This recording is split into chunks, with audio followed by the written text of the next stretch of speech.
Hello students, today we will do our sums 13 to 15th of exercise 2.3. Sum number 13th है बेटे देखो 3 bells ring at interval of 5 minutes, 12 minutes and 15 minutes respectively. 3 bells हैं आपकी और वो कितने time के गैप पे आपकी बजती हैं। एक बेल का टाइम है 5 मिनट्स का, वो 5 मिनट्स का टाइम लेती है। नेक्स्ट आपकी सेकंड बेल 12 मिनट्स का टाइम लेती है और थर्ड बेल आपकी 15 मिनट्स का टाइम लेती है बजने में। They ring simultaneously at 10 a.m. वे एक साथ They ring simultaneously at 10 a.m. वे एक साथ सुबह 10 बजे बजती हैं। At what time they will ring again? तो वो किस समय पर दोबारा से एक साथ ही वो बजेंगी। अभी आपसे ये पूछ रखा है कि जो 3 आपकी बेल्स हैं वो एक 5 मिनट्स के गैप पे बजती है, सेकंड 12 मिनट्स के गैप पे और थर्ड आपकी 15 मिनट्स के गैप पे बजती है। वे सुबह इकट्ठी एक साथ 10 बजे सुबह के आपके बजती हैं, तो वो नेक्स्ट टाइम इकट्ठी कब वो रिंग करेंगी, ये आपसे क्वेश्चन में पूछ रखा है बेटे। इसको देखो हम कैसे फाइंड आउट करेंगे। इसके लिए क्या चाहिए बेटे हमें, इसके लिए हमें कम से कम टाइम चाहिए। कितना कम से कम वो टाइम कितना लेंगी नेक्स्ट टाइम वो इकट्ठी बजने के लिए, तो उसके लिए हम इसका एलसीएम फाइंड आउट करेंगे। मीन्स लिस्ट कॉमन मल्टीपल होता है, मीन्स यहाँ से हमारा कम से कम समय आ जाएगा। कितना कम से कम समय लेंगी तीनों बेल्स आपकी रिंग करने में एक साथ। हम यहाँ लिखेंगे the 3 bells ring at intervals of 5 minutes, 12 minutes and 15 minutes. Now find the LCM of 5, 12 and 15। यहाँ 5, 12 और 15 का एलसीएम लेंगे। एलसीएम लिया हमने, यहाँ हमने सबसे पहले 2 पे किया, 5 का 5 क्योंकि ये इस पे कंप्लीट डिवाइड नहीं होता, यहाँ 6 आ जाएगा, ये 15 एज इट इज। ऐसे ही 2 पे फिर ये 3 पे चला जाएगा, ये हम एज इट इज लिख देंगे। नेक्स्ट 3, ये 3 पे करते हैं तो ये 5 एज इट इज और ये 1 और ये आपका 5 आ जाएगा क्योंकि 15 आपका 3 पे डिवाइड होता है। अब 5 पे करते हैं तो आपको क्या आ जाएगा, 1 1 आ जाएगा यहाँ पे सब। अब इसका एलसीएम देखो, एलसीएम कितना आ जाता है 60।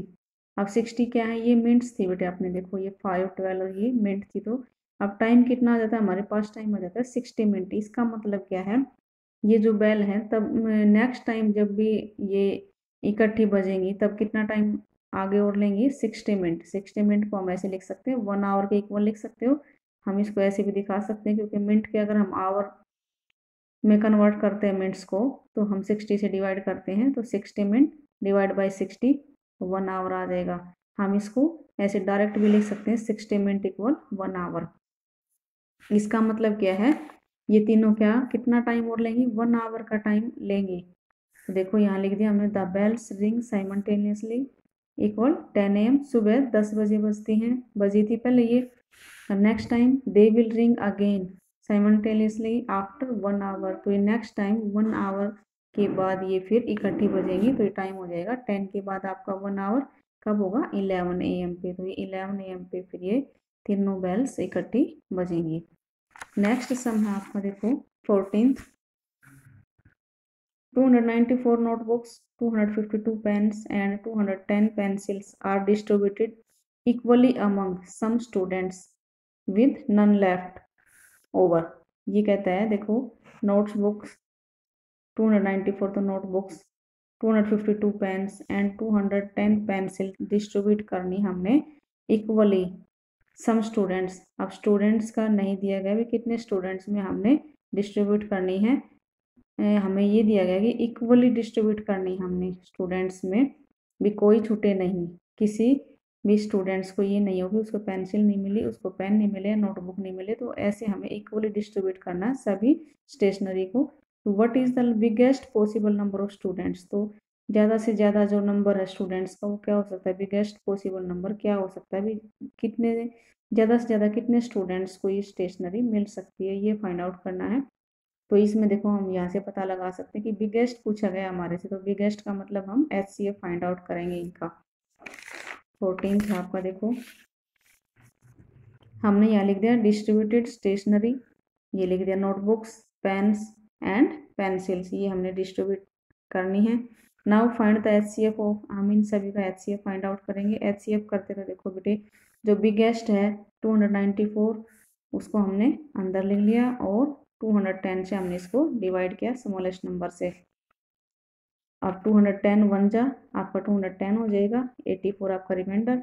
अब कंप्लीट डिवाइड नहीं हुआ तो हम क्या करेंगे, 84 से इस नंबर को यहाँ अंदर लेंगे और फिर डिवाइड करेंगे। अब ये 2 पे डिवाइड किया, यह आ जाएगा 168 और फिर रिमाइंडर है आपका 42, क्योंकि कंप्लीट डिवाइड नहीं हुआ तो फिर आगे क्या करेंगे, हम 42 से 84 को डिवाइड करेंगे। 84 को हमने अंदर रख लिया और 42 से इसको डिवाइड किया, तो ये कंप्लीट डिवाइड अपना 2 पे 84 आ जाएगा, रिमाइंडर आपका 0। इसका मतलब जो 42 है वो इस नंबर को कंप्लीट डिवाइड करता है।